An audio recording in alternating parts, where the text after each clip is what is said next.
Right. My turn to face the wheel. You got that? Oh, got that one already. Third time. Summer Pool, we just did that. Did that one before, too. Oh, my God. Oh, no! Bonhiver Hey, bindings! all right. We actually have a visual aid for this. There's the magnetic plate. Yeah. There's the back. That's front the foot. That's the front foot. Front foot. Everyone see that? Magnets. I wrote How this. do they work? So actually, to go along with this visual aid, I got a digital scale. I want to weigh see what this binding weighs with this magnetic pad. 4.409 pounds for your back foot. The front foot, 2.405 pounds. 2 pounds difference. This is without the discs in them. They had metal discs, so that would add more weight to them. But these fucking things, I actually rode these. I did a review on them. I rode them too. Yeah, you did too. Yeah. This guy, I think he ended up spending a couple $100,000 on molds, but this is going to be the revolutionary thing to make so you can strap in and step out. And Burton did that with the fusion binding, and that lasted 1 season. Yep. 1 season. And that was all plastics. I thought it had a metal subframe. I think it might have had like a few little metal pieces to it, but I don't think it... I've never seen those in person. I rode them.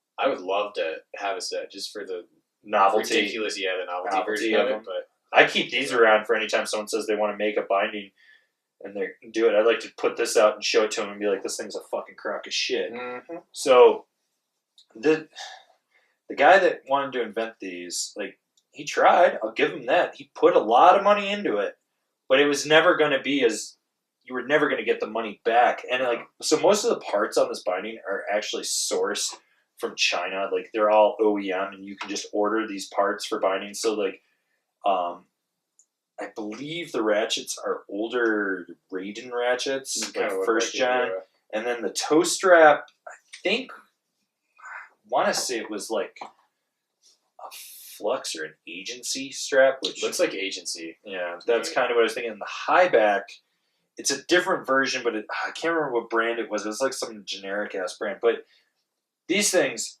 are supposed to be fail safe. So there's 4 cams on this, on the plate here, and it activates 2 cams so that they'll lock, so the other 2 don't. But there's always going to be 2 locked, and these things are never supposed to fail. I had these things not engage on me twice, and I pulled the back foot off. But this, like, there's no flex on that plate right there. So you created essentially it's a massive dead spot. I mean, what do you say, about 8 inches by 4.5 inch dead spot? Yeah, probably right around there. You know? So you have no binding flex underneath it. For the sake of, it's easier to get out, but you still have to reach down and release the cams to do it, versus releasing down and releasing 2 straps. So what's the difference? And this guy tried to sell these to a bunch of companies who's like, Burton's interested. Burton's interested. I was like, no, Burton's not interested, dude. No one gives a fuck. And you know it's bad when there's a warning label that's taped on that says, warning, do not remove this cover. Powerful magnets installed. Damage to the binding or yourself can result from tampering. We are serious. Pretty sure if I put this anywhere near any of my electronic devices, it would wipe the hard drive. Yeah. So, yeah, they're strong magnets. Fuck, dude. Like, look at this. It'll pick it right up, so I mean, can't deny the magnet on it. But this thing, dude, the first year he was at SIA, he had one of the biggest booths. Which it was huge. It's like $40,000 to get that size booth. And I was like, Jesus Christ. Like, it was bigger than some of like the already established snowboard brands. Oh, yeah, no. Like, it was massive. It was a corner booth, too. Yeah. He paid some serious money for that. So he actually had to pay even more to get the placement where he was, because he wasn't down in the asshole. No, he was like right in the middle. Right in the middle. Like, you know, people cutting through and everything. And I just, I was like, well, I'll give him a shot because it's something unique. But I knew right away looking at it, I was like, this thing's going to be bad. Like, and it was awful. I rode it.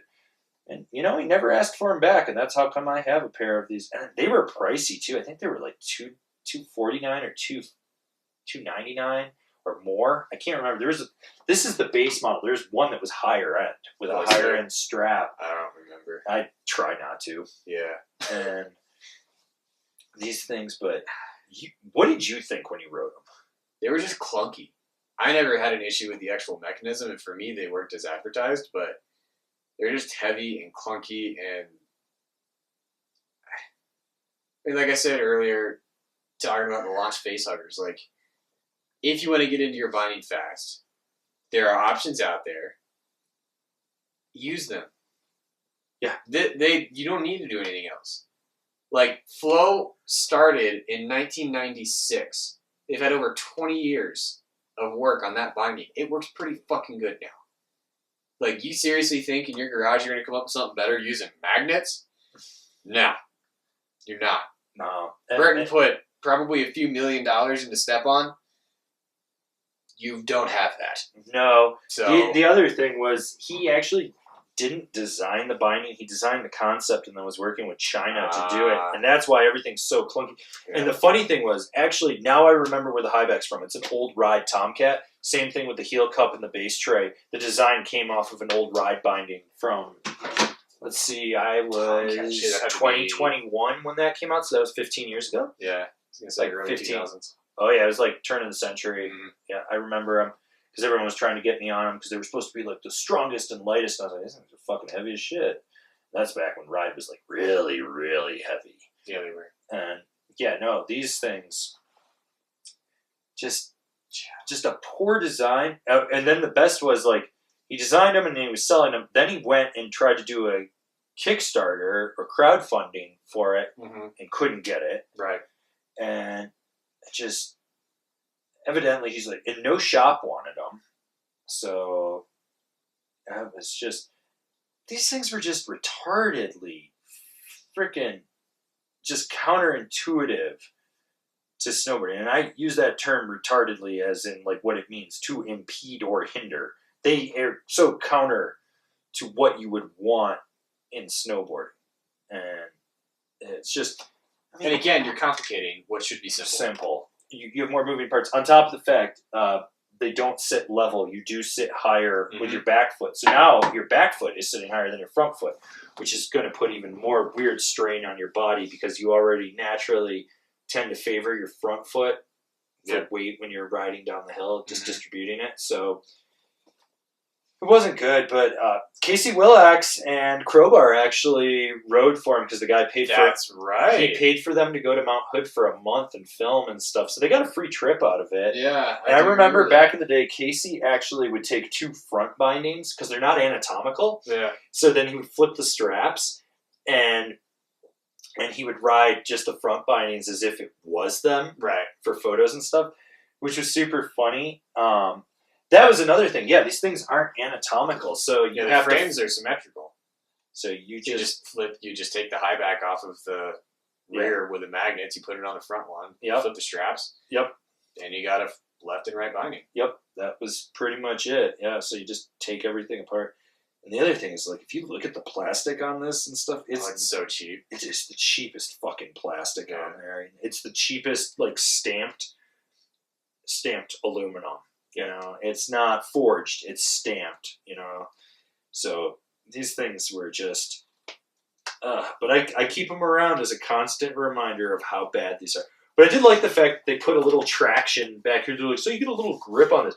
These things didn't grip for shit. No, you're just like, it's hard plastic. Yeah, it's just, but whatever.